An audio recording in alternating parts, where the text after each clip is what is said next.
दिव्य श्री सप्तंगी महायज्ञ के विश्राम में संत सद्गुरु की उपस्थिति निश्चित ही हमारे और आप समस्त भगवत भक्तों की कल्याण का विषय है। श्री भरत जी महाराज का पावन चरित्र भरत भैया खड़ाऊ लेकर के आए हैं और श्री अयोध्या की पावन धरती पर राज सिंहासन पर स्थापित करके स्वयं नंदीग्राम जाकर के निवास करते हैं और वहां पर उन्होंने एक कुंड खोदा है और उसी के अंदर लेटते हैं। इसका कारण श्री भरत जी ने विचार किया, जब जब वो जमीन पर लेटते तो उनके मन में एक ही बात चलती कि प्रभु श्री राम को वनवास हुआ है और प्रभु श्री राम भी जमीन पर भूमि पर लेटते हैं। अगर हम और भैया दोनों भूमि पर लेटेंगे तो बराबरी में सोएंगे, इसीलिए कुंड खोद करके उसके अंदर सोते हैं, जिसका नाम भरत कुंड पड़ा। आज भी लोग दर्शन करते हैं वहां जाकर। आगे भगवान पंचवटी में वास किए, जहाँ पर सुपर्णखा का नाकान भंजन हुआ, खरदूषण का वध, माता सीता का हरण, जटायु उद्धार, कबंध उद्धार और मैया की खोज में प्रभु आगे बढ़ते बढ़ते भगवान माता शबरी के आश्रम में पहुंचे।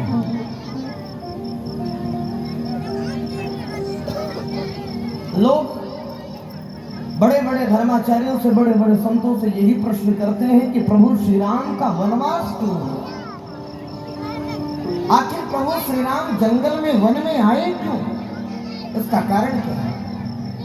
अब आप ध्यान से सुनना। क्या भगवान रावण को मारने के लिए सिर्फ जंगल गए? बोले नहीं। 10 कंध के मारन को चतुरंगिनी शक्तिमती नृपता होती खास। अगर भगवान को सिर्फ 10 कंध का, दशानन का उद्धार करना होता तो भगवान चतुरंगिनी सेना भेज करके रावण का उद्धार करा देते। भगवान रावण को मारने के लिए जंगल नहीं गए, फिर किस लिए गए? लोगों को लगा शायद ऋषियों के और मुनियों के स्वागत सम्मान के लिए भगवान जंगल गए। बोले नहीं। ऋषियों मुनि के सत्कार को यज्ञ विधान होते सुख। अगर भगवान को ऋषि मुनि का स्वागत करना होता तो एक यज्ञ का आयोजन करते और उसी यज्ञ में दुनिया के जितने ऋषि मुनि संत महात्मा हैं सभी को बुला करके उनका स्वागत सम्मान कर देते। इसका मतलब ऋषियों और मुनियों से मिलने के लिए नहीं कहना। फिर क्यों? अगर भगवान परिवार के मान सम्मान को बचाने के लिए गए तो भरत जी महाराज जो बार बार निवेदन कर रहे थे वो भी तो मान सम्मान की बात थी। मन राखत बंधु भरत को अवश्य घरे, फिर जाति प्रजा के उपास। अगर भगवान को सिर्फ सम्मान की बात होती तो भगवान उस धरती पर जरूर आते और आकर के अयोध्या की धरती पर स्थापित हो जाते, राम राज्य स्थापित कर देते। राम का जंगल में आगमन क्यों हुआ? भगवान श्री राम सिर्फ दशानन को मारने के लिए नहीं, ऋषि और मुनियों के सत्कार के लिए नहीं, बल्कि भगवान श्री राम का अगर जंगल में आगमन हुआ तो उसका कारण सिर्फ एक है, सबरी वनवासिनी होती न जो प्रभु राम होना बनते वनवासी, प्रभु राम होना बनते वनवासी। यदि सबरी वनवासिनी नहीं होती तो राम वनवासी नहीं होते।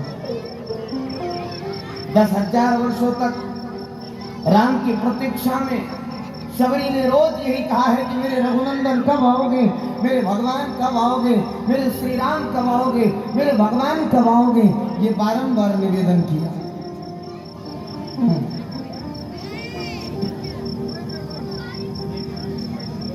भगवान है। ये शबरी कौन है? ध्यान से सुनो। ये शबरी पिछले जन्म में महारानी थी। तीर्थराज प्रयाग में गई माघ मेला में, एक महात्मा कथा सुना रहे थे और कई लोग नाच रहे थे सामने भजन में। तो शबरी ने कहा कि मैं भी नाचना चाहती हूँ। तो महाराज ने कहा कि राजधर्म की मर्यादा नहीं है कि तुम नाचो। उसी दिन शबरी भगवान से निवेदन करती है, वो महारानी निवेदन करती है, भगवान नीच से नीच घर में मेरा जन्म हो, पर मैं जीवन में कभी अब महारानी नहीं बनना चाहती जिसमें हम भगवान का भजन ना कर पाए, भगवान का ध्यान ना कर पाए। जब बारंबार निवेदन किया तो वही महारानी अगले जन्म में शबर जाति में जन्मी, जहां पर उनका नाम हुआ शबरी। विवाह का समय आया, खूब तैयारी विवाह में, खूब पशु बांध दिए गए। जब कई पशु बांध दिए गए तो पशु के बांधते ही आज शबरी ने अपनी मां से पूछा, मां ये पशु क्यों बंधे हैं इतना? आज शबरी ने कहा,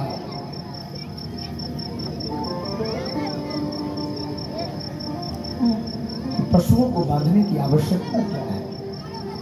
मां कहती है कि बेटी जो बारात आएगी उसके खान पान की व्यवस्था है। आज शबरी ने कहा, हे भगवान, जहां पर विवाह के समय इतने जीव को मार दिया जाए वो विवाह कैसे मंगलकारी हो सकता है? जहां पर लाखों जीवों को मार करके दो लोगों के संबंध को स्थापित किया जाता है, ऐसे विवाह को मैं करना नहीं चाहती। और आधी रात को शबरी घर छोड़ करके भाग गई। मतंग ऋषि की कुटिया पर जाती हैं और जाकर कहती हैं, गुरुदेव हम आपकी कुटिया में रहना चाहते हैं।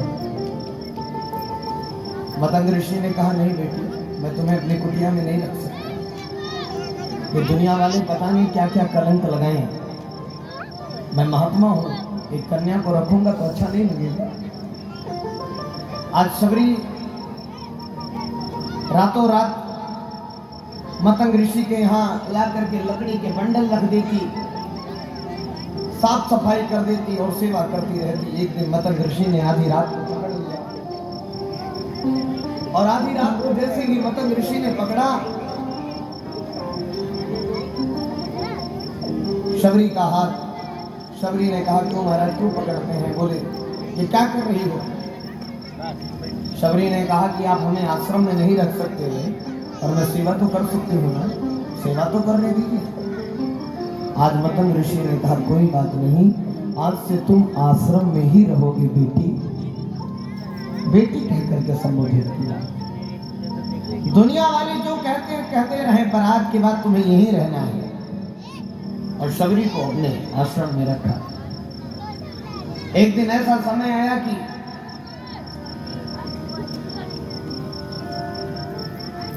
श्री मतंग ऋषि का जाने का समय आया, परम धाम गमन का समय आया। शबरी महारानी गई और जाकर के कहती हैं, पिताजी कहाँ जा रहे हैं? मतंग ऋषि ने कहा कि बेटी मैं वहां जा रहा हूं जहां से कोई लौट कर नहीं आता।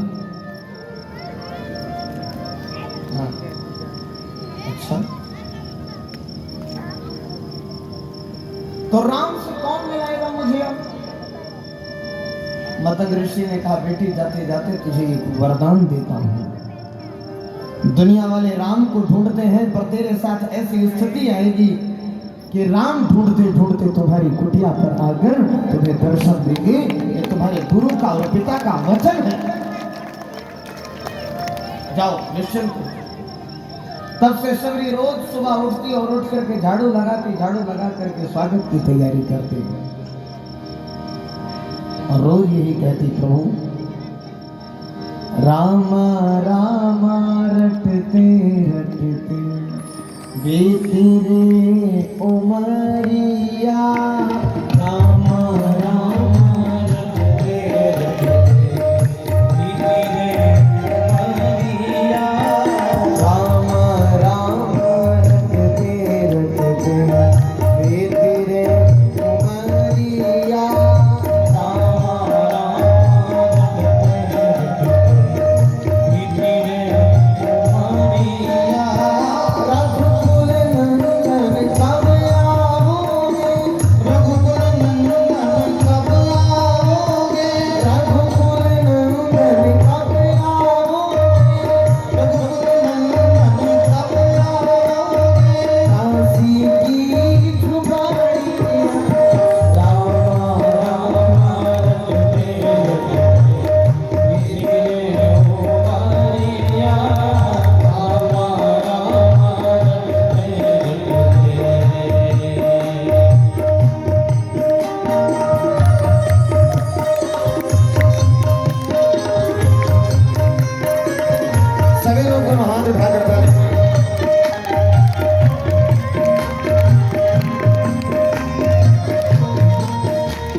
शबरी ढिलनी की जाए भजन भाव में गानू रे मैं शबरी ढिलनी की जाए भजन भाव नहीं जानू रे मैं शबरी ढिलनी की जाए भजन भाव नहीं जानू रे मैं शबरी ढिलनी की जाए भजन भाव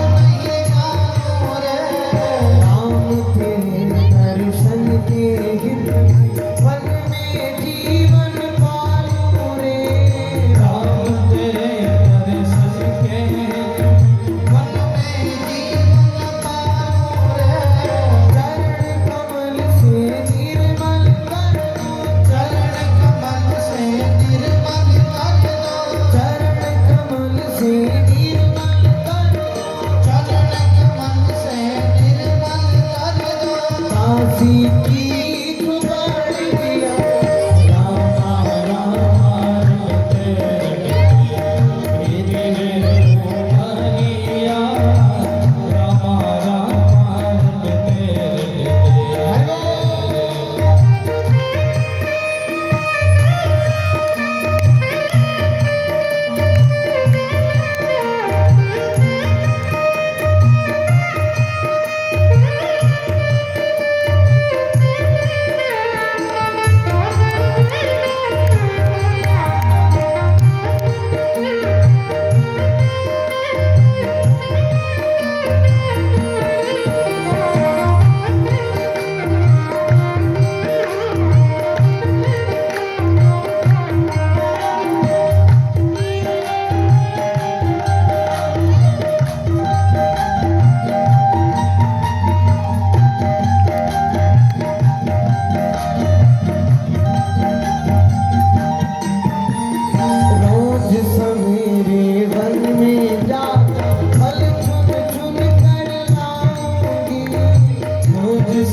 में दर्शन दे दो, हरि रूप में दर्शन दे दो, हरि रूप में दर्शन दे दो, हरि रूप में दर्शन दे दो। डालो एक नजरिया राम राम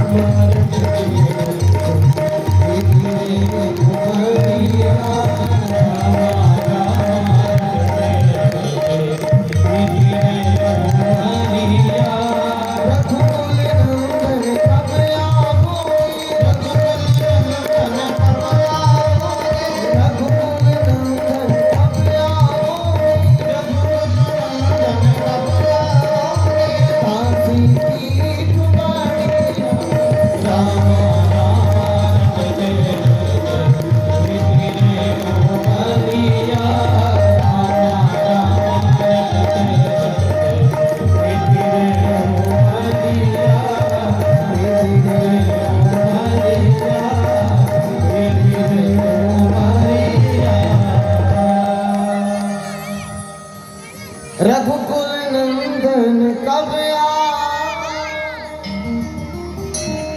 दासी की जो बाड़िया राम राम रटते रटते बेती रे उमरिया राम राम रटते रटते बेती रे उमरिया। परब्रह्म परमेश्वर का आगमन जंगल में होता है, वन में होता है। और जैसे ही भगवान वन में आए, भगवान बारंबार पूछते हैं माँ सबरी का घर कौन सा है, माँ सबरी की कुटिया कौन सी है, मुझे तो माता सबरी से मिलना है, मुझे तो माता सबरी से मिलना है। माँ सबरी का खोज करते करते जब प्रभु श्री राम आगे बढ़ते हैं तो इधर माता सबरी को शुभ शकुन का संकेत होने लगता है। हाँ। बाया अंग फरकने लगा, उन्हें लगता है कि जरूर मेरे राम कहीं आसपास ही है, मेरे राम का आगमन जरूर हो गया है आसपास। हाँ।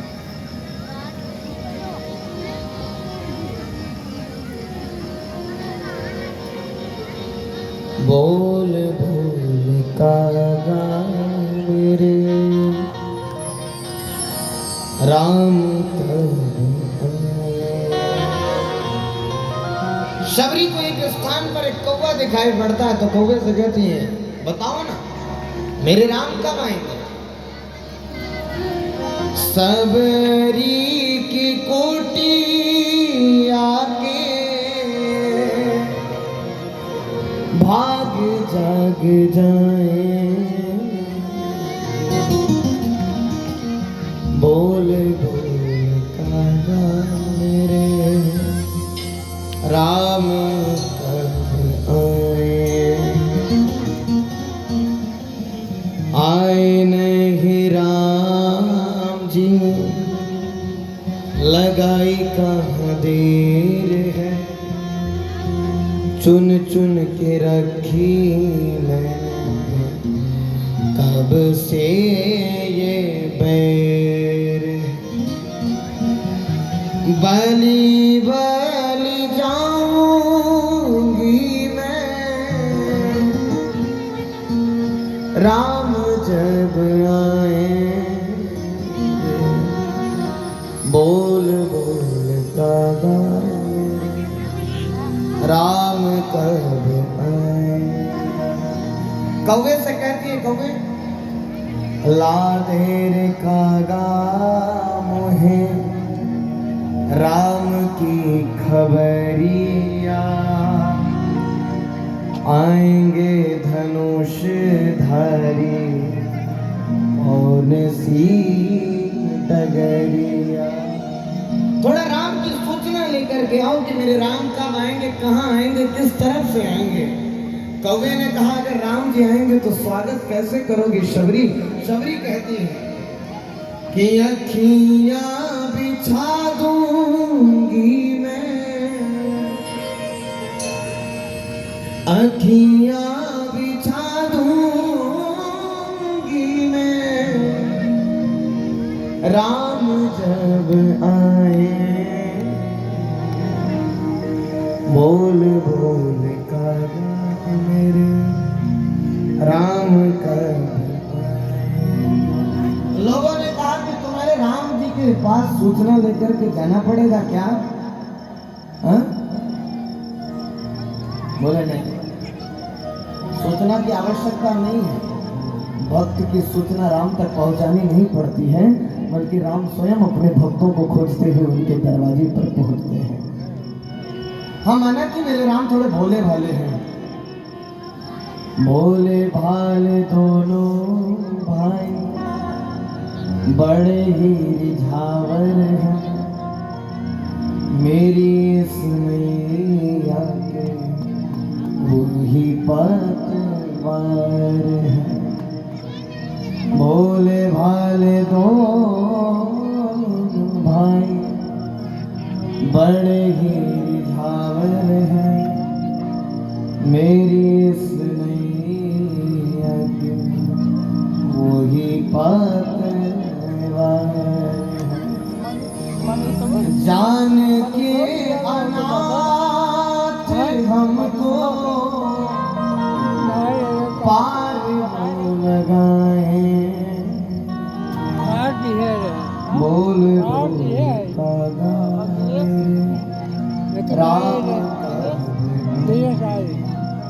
राम कब आएंगे, राम कब आएंगे, इतना कह रहे थे। पद्म पुराण के अनुसार माना जाता है कि 10,000 वर्षों तक माता शबरी ने राम की प्रतीक्षा की और निश्चित ही राम परीक्षा के नहीं, राम तो प्रतीक्षा के ही विषय है। हम थोड़े बुद्धिमान हो जाते हैं तो राम की परीक्षा लेने लगते हैं। हाँ, राम कथा क्या है, राम का चरित्र क्या है, राम कथा क्या है, इससे होना क्या है। हाँ, कितने लोगों को तो ऐसा लगता है कि ये सब भ्रम है। दुनिया में लोग कई प्रकार के हैं, में ऐसे भी लोग आते हैं। हम राम की संतान हैं। राम कथा और राम को जो भी काल्पनिक या भ्रम मानने वाला व्यक्ति है, निश्चित ही वो अपने पिता को स्वीकार नहीं कर पाएगा कभी। वो अपने पिता को भी नहीं स्वीकार कर सकता जो राम को नहीं स्वीकार कर पाया। जो राम को नहीं मान पाया वो अपने पिता को स्वीकार। लोग कहते हैं कि महाराज हमने राम को देखा थोड़ी है, राम को नहीं देखा है। ये तुम्हारे पिता है, ये ज्ञान माँ देती है और हम उसे पिता मान लेते हैं। तो देख कर ही अगर सब कुछ मानेंगे तो पिता को पिता भी नहीं मान पाएंगे जिंदगी में, कहाँ मान पाएंगे। तो जो राम को नहीं मानता निश्चित ही वो अपने पिता को नहीं मानता हो। दिखावा होता है बस कि हाँ मानते हैं। राम कथा और राम को मानना आवश्यक है अगर हम सनातनी हैं। नया धर्म बना ले तो कोई बात अलग है। नए भगवान होंगे, नया धर्म होगा, नया पंथ होगा, नया मजाक होगा। और वैसे भी गोस्वामी तुलसीदास जी तो लिख करके चले गए हैं कि कलयुग में इतने पाखंडी जन्म लेंगे, इतने दम्भी जन्म लेंगे कि ये नया नया धर्म का रोज उत्पत्ति करते रहेंगे, नया नया धर्म रोज घोषित करते रहेंगे। हमारा ये धर्म, हमारा वो धर्म, हमारा। पर ये नहीं मालूम है कि सनातन सबका पिता है। सनातन आज से नहीं है, सनातन आदि से है, आदि अनादि काल से है ये सनातन धर्म।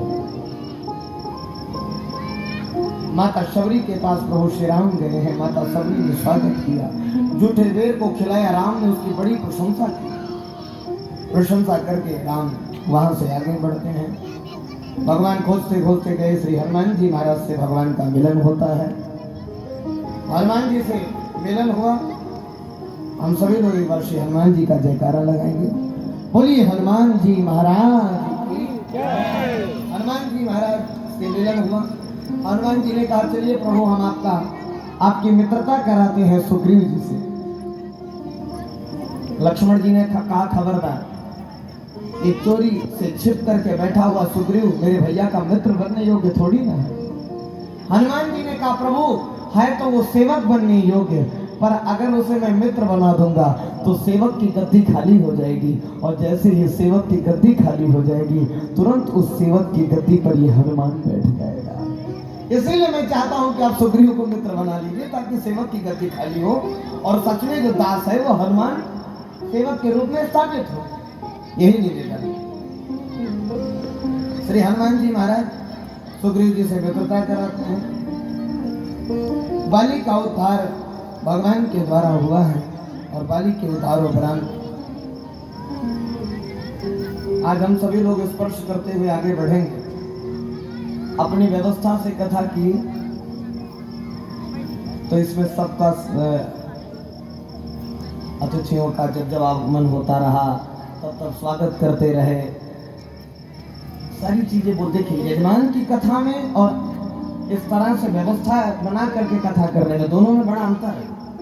जब यजमान जी कथा कराते हैं तो वहां पर गद्दी पर बैठ जाओ और एक बार कथा चालू करो, जब तक पूरी कथा ना हो जाए तब तक वहां पर कोई परेशानी कोई भी बात बीच में आने वाली नहीं। पर जब व्यवस्था स्थापित करके व्यवस्था बिठा करके कथा की जाती है तो उसमें अतिथियों का भी स्वागत करना है, जो आ रहे हैं जा रहे हैं उनका भी समय देखना है, स्वागत करना है। तो इस सब में घंटा डेढ़ घंटा तो चला ही जाता था। और ये है कि इस बार व्यवस्था इस तरह से बिठानी पड़ी है, आगे हमको लगता है कि इतना ज्यादा संघर्ष नहीं करना पड़ेगा।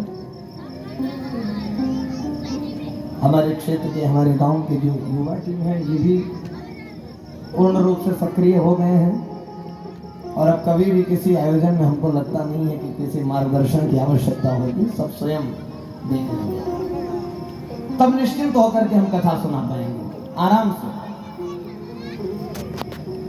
हाँ, अभी तो कौ मंच से बैठे बैठे कई बार देखना पड़ता था क्या बात होगा तो लोगों को बुलाकर संकेत करें, पर ये स्थिति आगे नहीं है क्योंकि गुरुकुल की स्थापना हो रही है तो आए दिन अब कार्यक्रम तो चलता ही रहेगा कुछ ना कुछ यहाँ पर। और इस क्षेत्र का ये कार्यक्रम है, आप लोगों का कार्यक्रम होगा तो निश्चित ही सबको लगना ही पड़ेगा हमेशा, तभी संपन्न होगा, तभी इसकी संपन्नता है। इसके लिए आज तो हम स्पर्श करते करते प्रसंगों को प्रणाम करते करते राज्याभिषेक कराएंगे और जीवन में कभी ऐसी स्थिति आएगी जब एकदम स्वतंत्र होकर के कथा सुनाने का अवसर मिलेगा तब एक एक प्रसंगों को विधिवत, तब नवाह स्थिति नवाह के नियमों से हम लोग आगे बढ़ेंगे। एक दिन में कहां तक कथा ले जानी चाहिए उसको देख करके,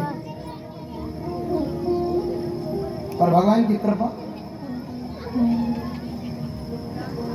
कथा का महान आयोजन आज संपन्नता की तरफ है और भी भव्यता दिव्यता के साथ संपन्नता की तरफ है।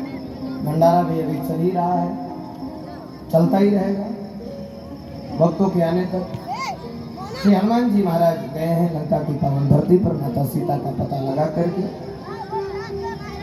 लंका को जला करके प्रभु लौटे हैं। भगवान को पूरी सूचना दी, परब्रह्म परमेश्वर आज आगे बढ़े हैं, आगे बढ़े भगवान आकर के रामेश्वरम की स्थापना करते हैं। भगवान रामेश्वरम की स्थापना करने के बाद भगवान का युद्ध का समय आया है। परब्रह्म परमेश्वर के द्वारा युद्ध किया जा रहा है और श्री हनुमान जी महाराज भी खूब उत्साह के साथ ऊर्जा में आकर के युद्ध करते हैं। थोड़ा सा एक विषय पर चर्चा कर लेते हैं कि रावण को सबसे ज्यादा डर किससे लगता था? रावण को सबसे ज्यादा डर क्या राम जी से लगता था?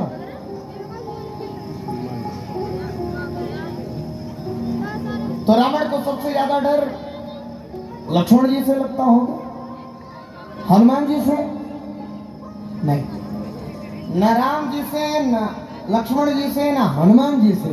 रावण को सबसे ज्यादा डर अगर किसी से था तो श्री हनुमान जी महाराज की पूंछ से। उसे वो एक एक दृश्य याद था कि किस तरह से हनुमान जी महाराज कूद कूद करके एक एक अट्टालिकाओं पर पूरी लंका को जला करके राख किए थे उसी पूंछ से। इसलिए रावण को सबसे ज्यादा डर हनुमान जी के पूंछ से था। नजर पूंछ पर रहती थी कि क्या कला बिखेर रही है, क्या नया करने वाली है। जब सोता तो रावण को पूछी याद आती है हनुमान जी महाराज की। बाढ़ी पूछ कीन कप खेला, रहा न नगर बसन घृत पूजा। जब उन्होंने पूछ बढ़ा करके खेल किया था लंका में, तो नगर में ना तो घी बचा, ना कपड़ा बचा, ना तेल बचा, सब समाप्त हो गया। ये स्तुति हनुमान जी ने की थी। अच्छा, लोगों ने कहा कि हनुमान जी जब लंका की नगरी को जला रहे थे तो रावण के कक्ष को जला करके सबका छोड़ देते। बोले नहीं, लंका वाले घर घर से लाए थे घी तेल और कपड़ा। तो जब घी तेल कपड़ा घर घर से आया, चंदा घर घर से लगा, तो कल्याण भी तो घर घर का होना चाहिए। जैसे श्री राम कथा में और इस महान यज्ञ में सहयोग घर घर से आया है, तो हम सभी के लिए तो कामना करेंगे कि भगवान सदैव कल्याण करे, पूरे क्षेत्र का कल्याण करे, पूरे नगर का, पूरे जनपद का, पूरे देश का कल्याण करे, जो जो सहयोग किया हो सबका मंगल करे। तो हनुमान जी ने भी कहा ठीक है लेकर आओ सब लोग तेल। आप भी तेल ला रहे हैं लाइए, आप भी घी ला रहे हैं लाइए, आप भी कपड़ा ला रहे हैं लाइए। जब चंदा पूरे लंका वाले लगाए तो हनुमान जी ने कहा पूरी लंका को जलाकर राख कर।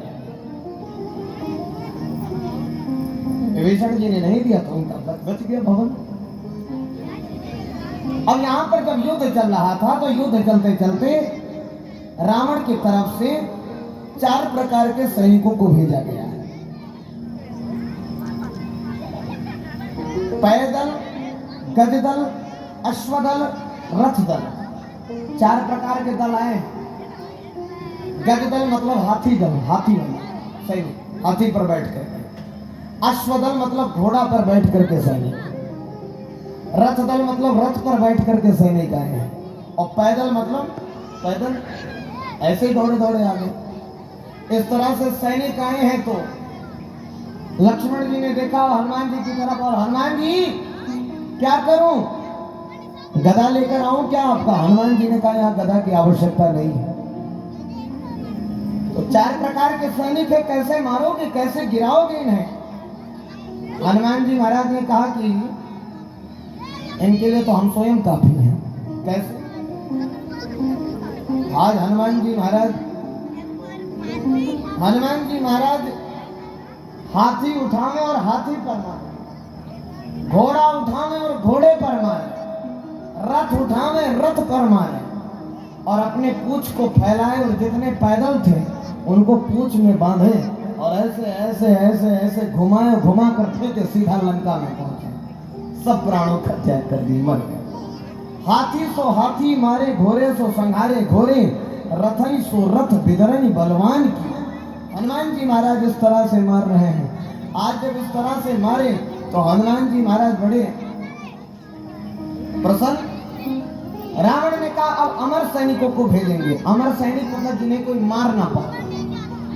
जब अमर सैनिकों को रावण ने भेजा तो अमर सैनिक आए। हनुमान जी महाराज लक्ष्मण जी दोनों बैठे बैठे चिंतित हो गए। हे भगवान, भगवान ने तो प्रण लिया है कि हम ये धरती निशाचरों से हीन कर देंगे। निशाचर यहाँ इस धरती पर नहीं रहेंगे और ये अमर है, ये मरेंगे नहीं। तो धरती निशाचरों से हीन कैसे होगी? अब इसके लिए क्या किया जाए, इसके लिए करना क्या चाहिए? तो उसी समय से हनुमान जी महाराज ने कहा कि भगवान ने धरती को निशाचरों से हीन करने का संकल्प लिया है, आसमान को नहीं। तो क्या करें?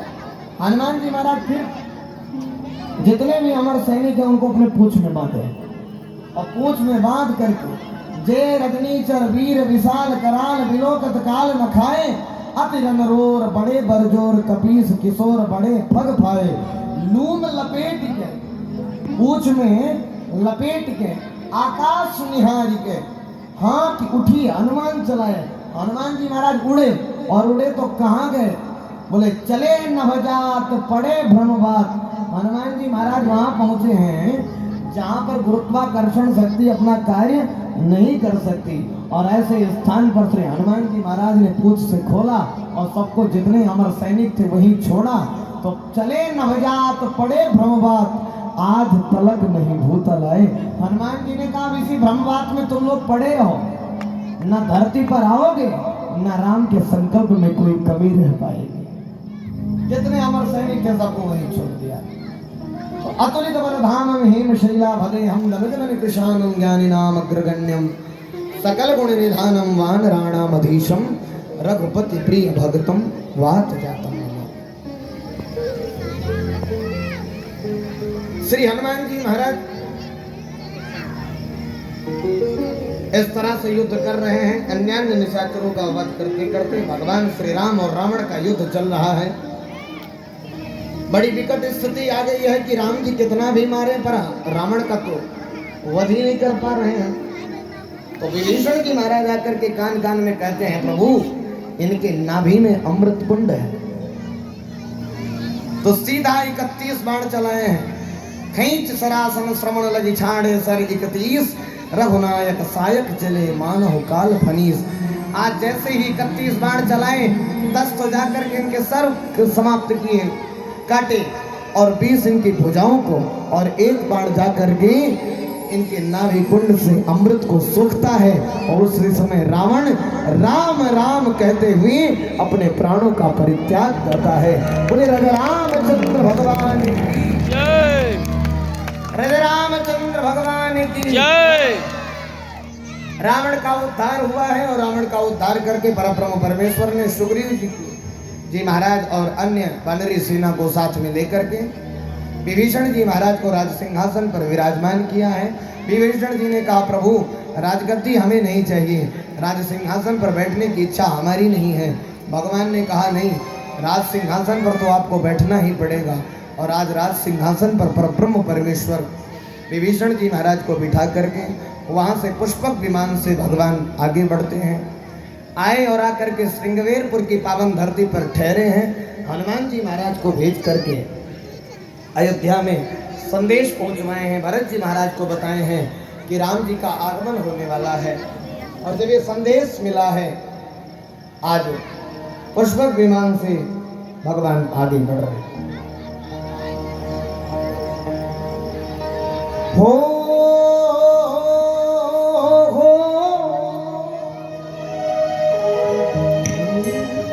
चलते विमान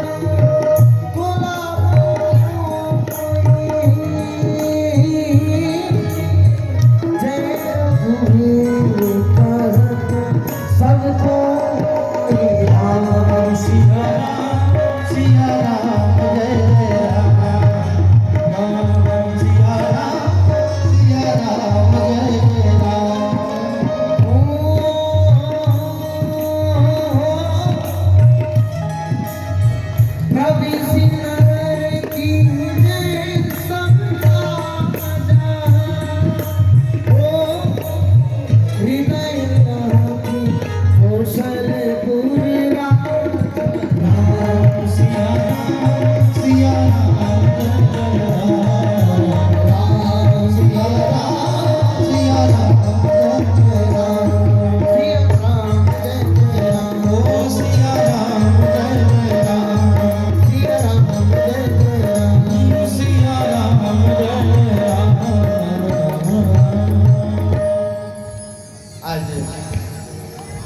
भगवान श्री राम आगे बढ़ रहे हैं अयोध्या की तरफ। इधर अयोध्यावासी भव्य और दिव्य तैयारी करते हैं राम जी के स्वागत की।